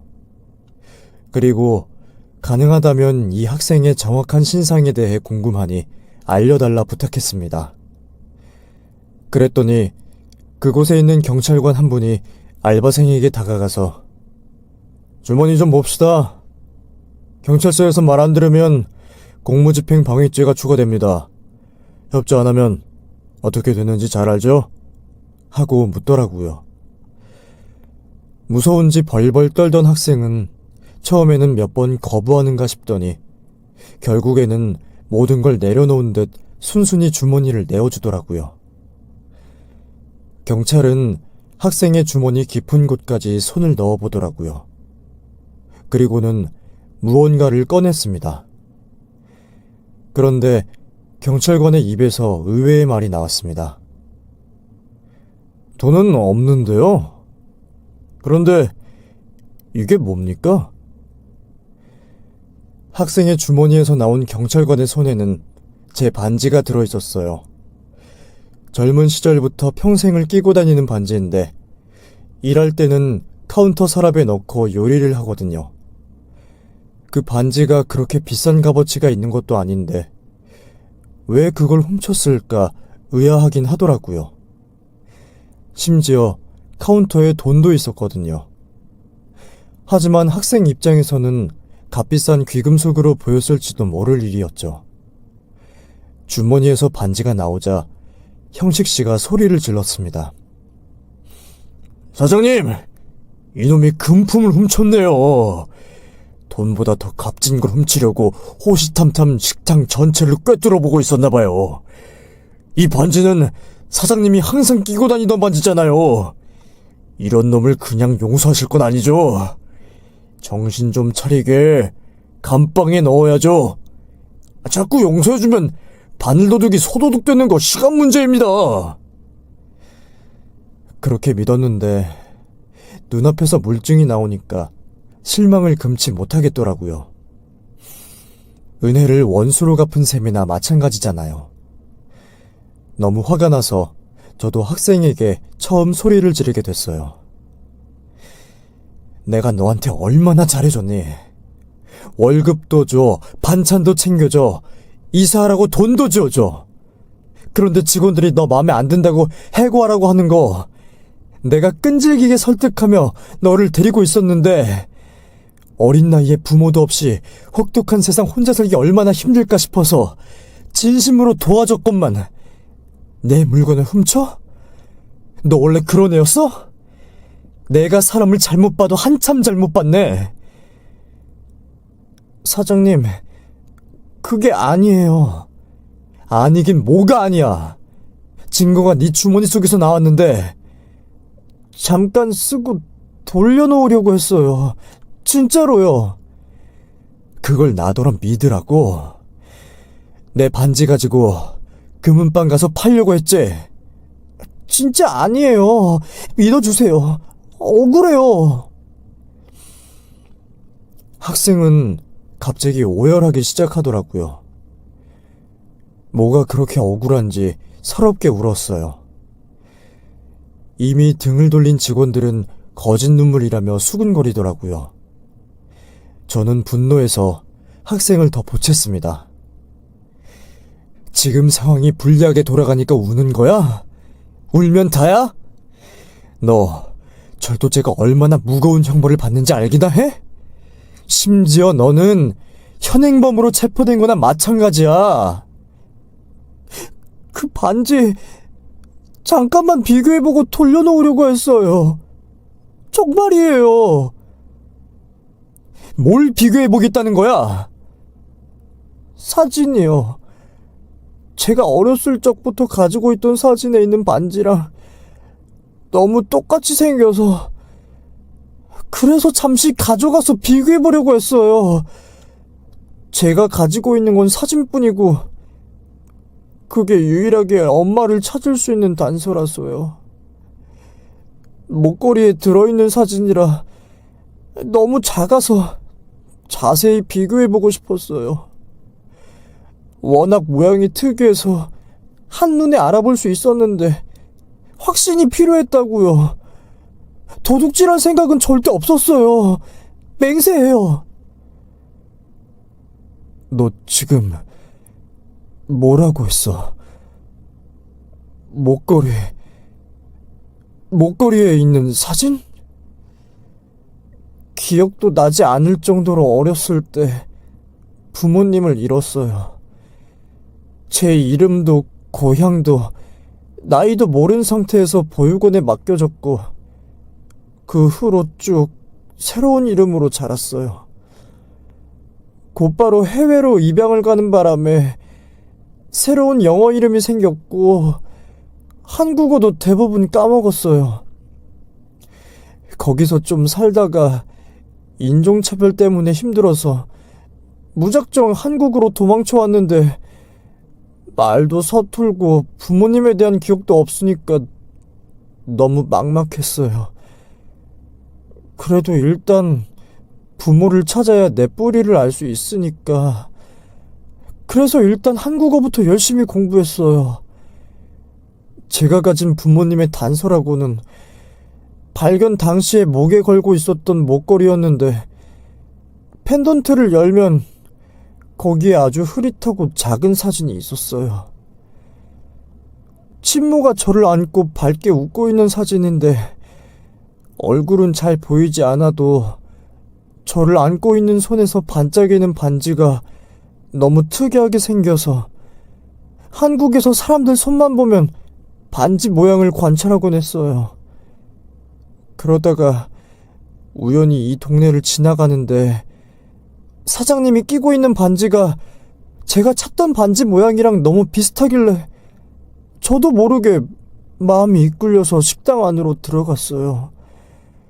돈이 없으니까 제일 싼 거 달라고 하고 먹으면서 계속 지켜보는데 비슷한 것 같기도 하고 아닌 것 같기도 해서 몇 번 더 갔던 거예요. 그런데 사장님이 갑자기 저한테 말을 거시는 바람에 대충 몇 마디 대답하다 보니 사장님이 일을 권유하셔서 그렇게 일을 시작하게 된 거고 지금까지 온 거예요. 반지를 훔쳤던 건 정말 죄송합니다. 하지만 너무 궁금해서 어쩔 수가 없었어요. 그 사진이 집에 있는데 보여드릴 수도 있어요. 그러니까 한 번만 저를 믿어주세요. 저는 절대로 도둑질할 정도로 나쁜 사람이 아니에요. 순간 제 가슴이 쿵 내려앉는 기분이 들었습니다. 그리고 온몸에 식은땀이 나더라고요. 그리고 온몸이 덜덜 떨리기 시작했어요. 너무 놀라서 호흡이 가빠지자 직원들이 사장님, 괜찮으세요? 무슨 일이 있으세요? 하고 물어보더라고요. 제 인생에서 가장 또렷하게 기억이 나는 그날. 아직도 날짜와 시간, 그리고 그날 불던 바람의 촉감까지 생생하게 기억을 하고 있는 날이 있었어요. 바로 18년 전 제 아들을 잃어버렸던 날이었습니다. 남편과 저, 그리고 걸음마를 막 시작할 시기였던 제 아들 현우까지 새 가족이 여름 끝자락에 계곡으로 여행을 갔습니다. 그 사건이 일어나기 전까지만 해도 세상에서 가장 행복한 가족이었고 부족할 게 없었어요. 수박을 잘라먹고 물놀이를 하고 잠시 쉬었을 때 묶어두었던 튜브가 갑자기 떠내려가는 바람에 남편이 튜브를 건지러 계곡물 안으로 들어갔어요. 닿을 듯 말 듯 계속 놓치길래 제가 가서 돕게 되었고 결국 둘이 같이 그 튜브를 찾게 되었는데, 그런데 자리에 돌아왔더니 거짓말같이 우리 현우가 사라진 거예요. 아들의 이름을 목이 터져라 불러대며 계곡을 샅샅이 뒤져봤지만 현우의 흔적조차 찾을 수 없었습니다. 저는 거의 기절 상태로 주저앉았고 경찰에 신고를 해봤지만 현우의 소식은 끝내 들을 수 없었어요. 아마도 호기심에 물가에 혼자 갔다가 휩쓸렸을 확률이 크다. 그렇게 된다면 이미 때는 놓쳤을 거다. 그 말을 듣는데 제 심장이 멈추는 기분이 들더라고요. 감쪽같이 사라진 제 아들을 찾기 위해 안 해본 일이 없었습니다. 남편도 회사를 관두고 아들을 찾는데 시간을 보냈어요. 그러는 사이 저희 부부는 점점 정신이 메말랐고 인간다운 삶을 살지 못했습니다. 남편과 함께 있을 땐 항상 후회와 자책뿐이었어요. 그때 튜브를 잡으러 가지 말걸, 계곡을 가지 말걸, 지키지도 못할 아이를 왜 낳았을까, 이럴 거면 결혼도 하지 말걸. 생각이 거듭될수록 가슴이 아프고 후회만 남더라고요. 나중에는 남편의 얼굴만 봐도 현우가 떠올라서 미칠 지경이었어요. 현우의 전용방으로 쓰게 하려고 꾸며놓았던 그 방을 차마 치우지도 못한 채 굳게 닫아만 놓은 채로 몇 년을 살았네요. 그리고 어느 날 남편이 저에게 묻더라고요. 현우 방 이제는 치워야지. 저희 부부는 서로 한마디도 하지 않은 채로 아들의 방을 치웠고 가끔씩 훌쩍이는 소리만 방 안 가득 맴돌았어요. 그리고 그날 저녁 저희는 합의 이혼을 하기로 결정하고 갈라섰습니다. 서로가 서로에게 슬픔과 고통이 되는 이 관계를 멈추는 게 현명한 거라고 생각했어요. 그렇게 새 가족에서 혼자가 된 저는 한참을 방황하다가 식당을 차리게 되어 이 자리까지 오게 된 것입니다. 직원들도 저에게 잃어버린 아들이 있다는 사실을 알지 못했어요. 그냥 아이 없이 남편과 살다가 이혼한 경력이 있는 돌싱녀 정도로만 알고 있었어요. 그랬던 제가 갑자기 그 아르바이트 학생이 하는 말에 벌벌 떨며 주저앉으니 다들 놀라며 쳐다보더라고요. 사장님, 얼굴이 갑자기 엄청 하얗게 변하셨어요. 물 좀 드릴까요? 저는 천천히 다가가 학생의 얼굴을 하나하나 뜯어보았습니다. 앞머리가 눈까지 찌를 정도로 길었기 때문에 이목구비를 자세히 본 적이 없었는데 그날 처음으로 하나씩 자세히 살펴볼 수 있었어요. 눈과 코와 입, 훑어보니 점점 확신이 생기더라고요. 그리고 학생의 귀를 덮은 머리카락을 걷어보았습니다. 유독 기억에 남아있던 우리 현우의 귀와 똑같은 모습을 하고 있더라고요. 그 귀를 본 순간 저는 학생을 덥석 안으며 오열했습니다. 현우야, 할아버지 못해서 미안해. 엄마가 너무 미안해. 진짜 내 엄마예요? 그래, 현우야, 엄마야. 내 이름이 현우예요? 18년 동안 살았는지조차 확신할 수 없었던 제 아들이 기적처럼 눈앞에 나타난 거예요. 그 순간만큼은 하늘에 감사하다고 반복해서 인사를 하게 되더라고요. 살아 있어준 것만으로도 감사해서 눈물이 멈추지 않았어요. 엄마인 저조차도 아들의 생사를 확신하지 못했을 때 제 아들은 삶을 어떻게든 잘 살아보려고 지금까지 버틴 거잖아요. 현우를 안고 고맙다는 말을 하니 현우도 같이 한참이나 오열했습니다. 아직은 미국 이름이 더 익숙하지만 현우라는 이름도 꽤 마음에 든다고 하더라고요. 그날 저는 현우가 혼자 살고 있는 곳에 가서 잃어버린 당시 목에 걸고 있었다는 목걸이를 두 눈으로 확인할 수 있었고 그 안의 사진을 보며 또 한 번 눈물을 훔쳤습니다. 그 목걸이는 우연히 친척에게 선물을 받은 거였는데 그게 저희 모자를 다시 만나게 해주었네요. 사진 속 엄마와 아들은 틀림없이 저와 현우였어요. 그리고 반지는 저희 엄마 유품이었는데 행운의 상징처럼 평생을 끼고 다니던 것이었어요. 그 반지가 제 아들을 다시 찾게 해주었으니 정말로 행운의 상징이 맞았네요. 그 반지가 아니었으면 현우는 저를 절대로 알아볼 수 없었을 거예요. 여태껏 우리 원망 안 했니? 버림받았다는 사실 때문에 화가 많이 났을 것 같은데 나라면 화가 나서 찾지도 않았을 것 같은데 다른 건 몰라도 저한테 어떤 유전병이 있는지 알고 싶었어요. 솔직히 사연도 좀 궁금하긴 했고요. 그런데 친부는 어디에 있어요? 혹시 돌아가신 건가요? 아니, 너 잃고 이혼했는데 혼자 시골에서 살고 있는 걸로 알아. 만날 수 있을까요?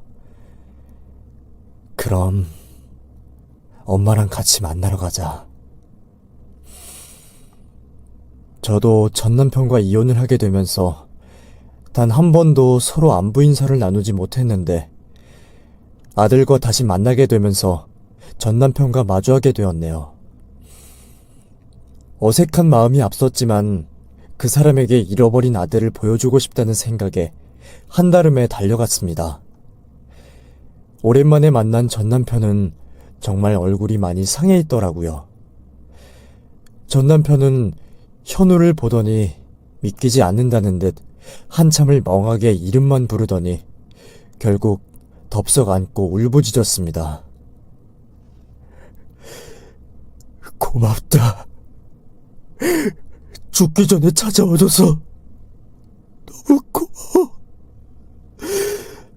단 하루라도 너를 잊어본 적이 없어.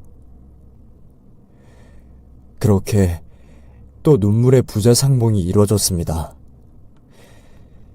저도 그 광경을 보며 많이 울었어요. 혹시나 꿈이면 어쩌지 싶어서 볼을 몇 번이나 꼬집어 봤는지 몰라요. 새 가족이 다시 모이는 날이 올 줄은 몰랐어요. 남편은 저와 이혼한 이후로 시골에서 자연인처럼 자급자족을 하며 살고 있다고 하더라고요. 바람이 슝슝 들어오는 집에서 사계절을 지내고 있는데 더운 것도 모르고 추운 것도 모른 채로 지냈다고 하네요. 전 남편은 저를 보며 조심스레 말을 건네더라고요. 소식은 종종 들었어. 식당 운영하고 있다고. 그런 소식은 누구한테 들었대? 소식통이 다 있지. 당신이 잘 지내고 있나 걱정돼서 알아보고 다녔어. 그리고 전 남편은 장롱 깊숙한 곳에서 봉투를 꺼내더니 저에게 건넸습니다. 이게 뭐야? 언젠가 만나면 주려고 했어.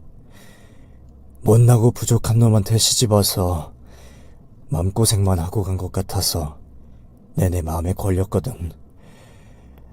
나야 뭐 지금 이렇게 살고 있는데 돈이 아쉽겠어. 식당 하는데 보태서 써. 막일하면서 한 푼 두 푼 모은 거야. 당신 덕에 우리 아들도 찾게 된 거잖아. 내가 당신한테 빚진 거나 다름없어. 이제 나는 정말로 여한이 없어. 다 가진 놈이야. 돈은 괜찮아. 나도 충분히 벌고 있는데 뭘. 그건 그렇지만 성의를 봐서라도 받아주라. 그날 우리 현우방 치웠을 때 기억나? 그걸 어떻게 잊어. 그때는 정말 세상이 무너지는 기분이었는데 살다 보니 이런 날도 온다. 그치? 오늘이 내 인생 최고의 순간이야. 웃음기가 없던 현우도 새 가족과 함께 대화를 나누다 보니 조금씩 웃음을 찾기 시작하더라고요. 그리고 그날 현우가 해외 입양을 가서 어떻게 살아왔는지 자세히 들을 수 있었습니다. 그리고 현우를 잃고 우리가 어떻게 살아왔는지, 어떤 심정으로 삶을 버텨냈는지 이야기를 나누다 보니 저희 세 가족은 급속도로 돈독해졌어요. 저희 가족의 상봉 이야기는 저희 식당 직원들 전부에게 소문이 퍼졌고, 제가 식당에 돌아갔을 때는 직원들이 파티도 열어주더라고요. 얼마나 마음고생이 많으셨냐고, 앞으로는 행복하기만을 바란다는 직원들의 말을 듣자마자 또 하염없이 울고 말았네요. 행복하고 기쁜데 왜 자꾸 눈물이 나는지 모르겠어요. 저희 직원들과 현우와의 사이도 오해가 풀리면서 어느새 벽이 허물어졌어요. 해외에서 왔기 때문에 한국말이 서툴러 무뚝뚝했던 거지. 원래 성격은 아주 밝고 수다쟁이더라고요. 좀만 더 친해지니까 어느새 식당의 분위기 메이커는 제 아들이 되었습니다. 아마도 이 피는 아빠에게 물려받은 것 같네요. 현우는 제가 살던 집으로 들어와 같이 살기 시작했고, 가끔씩 저희 식당으로 전 남편이 와서 다 같이 식사를 하는 게 어느새 일상이 되어버렸어요. 전 남편과는 가끔씩 연락하는 사이가 됐어요. 주로 아들 얘기를 하면서 이런저런 일상들을 공유하며 살게 되었습니다. 아픔을 참지 못하고 헤어졌기 때문에 그 아픔이 회복되니 다시 잘 지내게 되더라고요. 마치 동반자처럼 이렇게 적당한 거리를 유지하며 살아볼 계획이에요. 이제는 그 사람도 마음 놓고 행복하기만 했으면 좋겠습니다. 그리고 아들은 어느새 저희 식당의 훌륭한 직원이 되었어요. 일단 한 곳에서 3년 이상 일하는 모습을 보여주면 제가 원하는 곳에 자취방을 하나 마련해 주겠다고 했더니 식당에서 누구보다 열심히 일하고 있습니다. 직원들끼리도 친해졌는지 사장인 저를 빼놓고 자기들끼리 여름 휴가 때 여행을 다녀오겠다고 하더라고요. 어쨌든 아들이 사회성을 잘 기르고 있는 것 같아서 다행이에요. 언젠가 식당을 물려줄 수 있을 정도로 일에 능숙해지면 더없이 좋을 것 같네요. 하지만 배워보고 싶은 것도 많고 도전해보고 싶은 것도 많을 나이니까 식당 일을 강요할 생각은 없어요. 다만 묵묵히 뒤에서 서포트를 해주는 든든한 엄마이고 싶은 게 제 바람입니다. 그동안 엄마의 부재가 컸던 만큼 남은 시간 동안만큼은 제가 몇 배로 그 빈틈을 채워주고 싶네요. 하지만 극적인 상봉도 잠시, 요새는 엄마와 시간도 잘 보내지 않고 친구들 만나느라 바쁘네요. 그리고 가만 보니 연애도 시작한 것 같더라고요. 저희 아들은 아주 청춘을 제대로 즐기고 있답니다. 사실 아들을 잃은 18년 동안 흐르는 물소리만 들어도 가슴이 뻐근했어요. 그때 그 계곡에서의 기억이 너무 강렬했기 때문이었을까요? 그리고 자다가 식은땀을 흘리며 벌떡 일어날 때가 많았는데 아들을 찾은 이후로는 모든 트라우마를 극복하고 새 인생을 사는 기분이에요. 다시 한번 엄마에게 돌아온 아들에게 감사함을 전합니다. 다시는 아들을 놓치지 않는 엄마가 되겠노라고, 아들 하나만큼은 평생 지켜줄 거라고 약속하고 싶어요. 나중에 이 사연을 아들과 함께 듣고 싶네요. 100번 말하는 것보다 이렇게 글로 적어서 들려주는 게 기억에도 오래 남을 것 같더라고요. 저와 아들은 앞으로도 좋은 추억을 많이 만들어 갈 거예요. 그리고 저의 좋은 기운을 여러분들에게 나눠드리고 싶습니다. 인생을 포기하고 싶을 만큼의 고통을 겪어본 사람으로서 이제는 저의 감정을 나누면서 살아가고 싶네요. 그런 의미에서 사연을 보내봅니다. 읽어주신다면 너무 감사할 것 같네요. 그럼 저는 이만 물러나겠습니다.